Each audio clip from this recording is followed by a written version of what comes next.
Hello guys and welcome back. This is another video on this very chapter we're in. We are looking at arithmetic progression and series. So in the last video we solved one example, and I told us in this video we are going to be looking at a couple of more examples, and that's exactly what we are going to be doing here. Okay, we'll solve more examples. It's going to have different structure in questions. Okay, we have different kinds of questions to look at, so that when you encounter challenges, you're going to see, based on what you see, what you get, how do you go about solving them. That's what we are going to look at in this video. Okay, so let's start.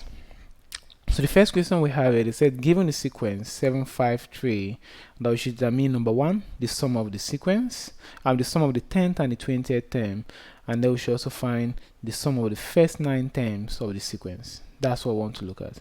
Now, now looking at the sequence, we agree that this sequence is arithmetic. Okay, it's arithmetic because there's a pattern. If you look at it very well, the difference between the second and the first term is -2. Difference between its second term and the third term is also -2, but let's make that formal. So this is what we have. We assume that this is the sequence we have, not like assume, that's actually the sequence we have. So we have the first term is 7, the second term is 5, and then the third term is 3. So for us to verify that this is actually an arithmetic progression, because we need to verify that since it's not stated, we look at the difference between the second term and the first term, also the difference between the third term and the second term. These things have to be equal for it to be an arithmetic progression. If they are not equal, then it's not an arithmetic progression. Okay, so they have to be equal. So let's see if actually they are equal. So the second term minus the first term will give us the same thing as the third term minus the second term, because both of them will give us a result of -2. So this -2 becomes our common difference. That's automatically what it means. Now, since we have the common difference, we can go ahead and answer the question. The first question is, we should find the sum of the 10th term and the 20th term. So remember the formula for the nth term of an AP, we have to use this formula. Using this formula, we have the value of a to be 7, that's the first term. The common difference, we got it to be -2. So it means our 10th term, anywhere we see a, we put 7, anywhere we see d, we put -2. And when you simplify that, you're going to get 7 minus 18, because this part here will give us 9. 9 times -2 will give us -18. So 7 minus 18, that will give us -11. Okay, that's for the 10th term.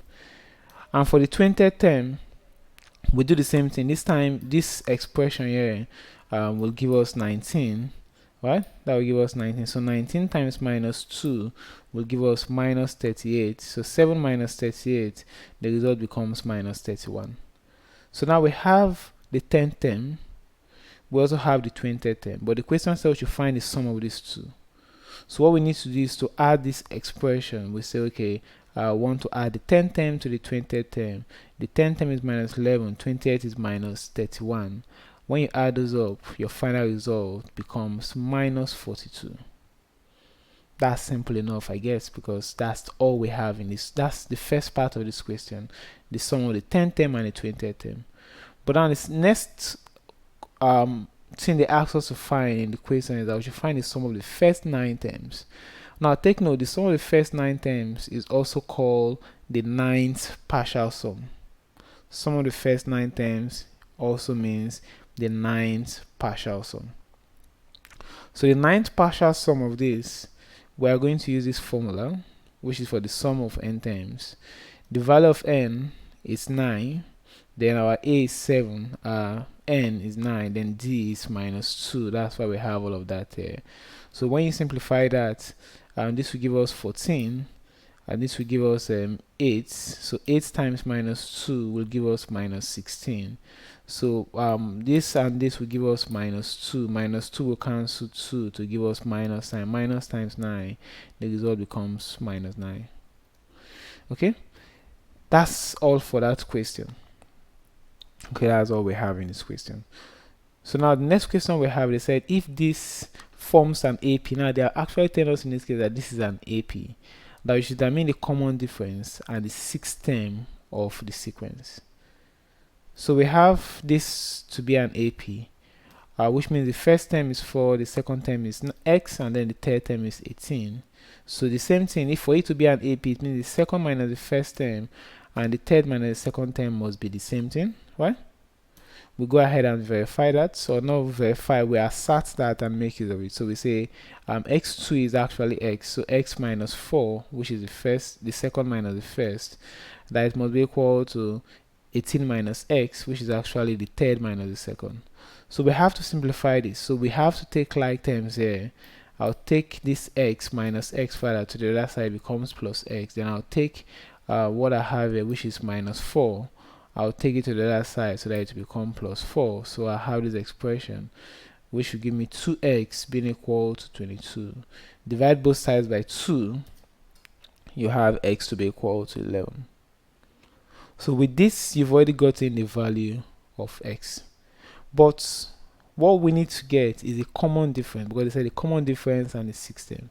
So since the value of x is 11, the common difference will become, remember, it is second term minus first term. The second term is x, which is 11 now, minus the first term, which is 4. We can also use the third term minus second term, which is 18 minus 11, and both of them will give us the same result, which is 7. Okay, and that's all for this first part, the common difference.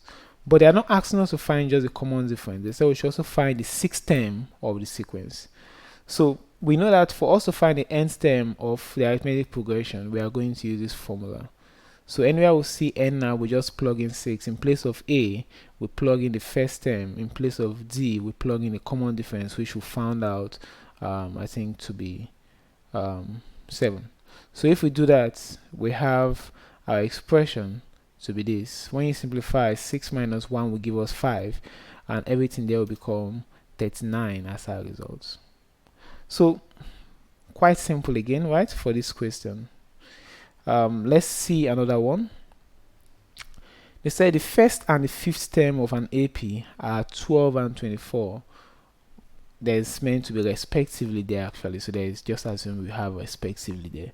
Now they asked us to find the common difference and the 10th partial sum. So they've given us the first term, that the first term is 12, which is a. They've given us the fifth term, that is 24. We have to use this formula to find the common difference first. So here, in place of a, we have 12. In place of n, we have 5. That's going to give us 12 plus 5 minus 1 times d, right?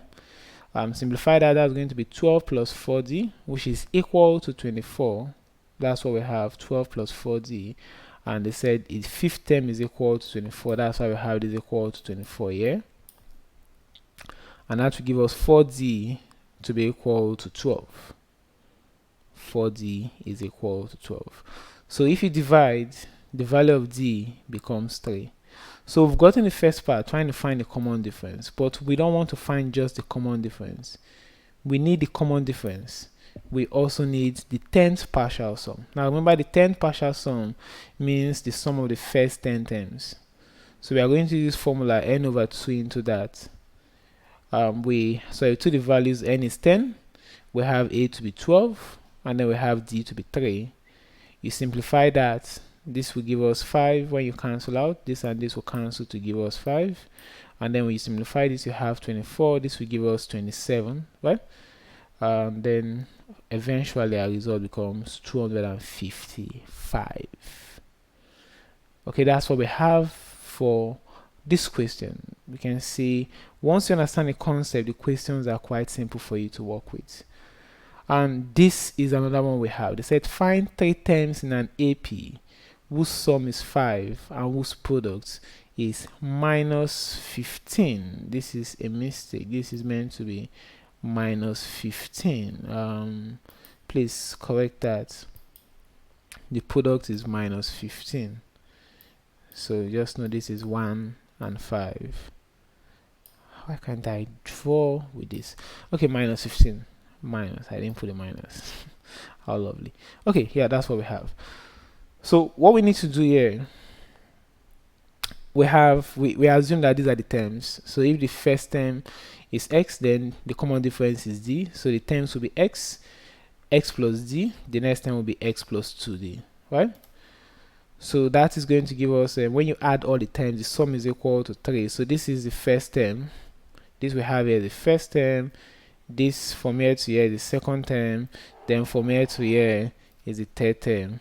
So if we add it up, we are going to have our expression to be 3x plus 3d equal to 3, right? So divide everything by 3. What you're going to have is x plus d equal to 1. X plus d equal to 1. So we call this equation 1. That means we utilize the part of the sum being equal to 3. So now we need to make use of the product being equal to minus 15. And for us to do that, we multiply all 3 terms equated to minus 15. Okay, but now we have 2 equations to solve simultaneously. The easiest way to solve these equations simultaneously is by using the method of substitution. So we have to go to the first equation. Remember, the first equation is x plus d equal to 1, right? That's what we have in the first equation. So we need to move to that first equation and make either x or d the subject of the formula, any of them. So I think I prefer making x the subject of the formula. So if we make x the subject of the formula, you're going to get 1 minus d. So now substitute it here. Wherever you see x, put 1 minus d. You have 1 minus d into 1 minus d plus d, because here I have 1 minus d, then there's already a plus d here. The here also is going to be 1 minus d plus 2d. Okay, so this is now going to give you 1 minus d plus d will go, so what we have here is 1. Then here also minus d plus 2d is d, so here what we have is 1 plus d. And that is going to give us, when you multiply, this is actually difference of 2 squares, which is, but you don't need to bother, just expand. You have 1 minus d squared. So we need to solve this for the value of d, right? So solving this for the value of d, we have d squared equal to 16, because you take d minus d to this side, take minus 15 to this side, and then you do your maths, you have 16. So you take the square root of both sides, and that will become d being equal to plus or minus 4. So you can see we have 2 values of d. For the fact that we have 2 values of d, it simply means that we are going to get 2 set of solutions, right? So we assume that d is equal to 4.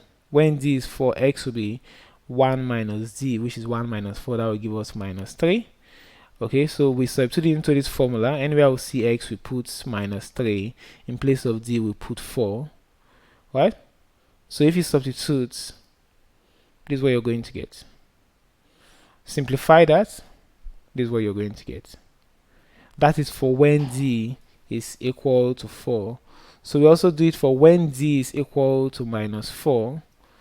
So when d is minus 4, still put it in place of, remember we are substituting into where we have x equal to 1 minus d. That's what we are substituting. So the same thing here, this is x equal to 1 minus d. Okay, so if we substitute it there, this we have the other value of x to be 5. So put into this expression, you have x comma x plus d and x plus 2d. Substitute those values, and then this is what you have, 5, 1, and minus 3. So these are the 2 sets of values we have. Minus 3, 1, and 5, 5, 1, and minus 3, which are actually the same thing but just rearranged, right? So this is another one we have, but look at the question in the next video. That's where we are going to solve this, and then I will give us a couple of exercises that we are going to tackle. So I'll see you guys in the next video. Bye bye.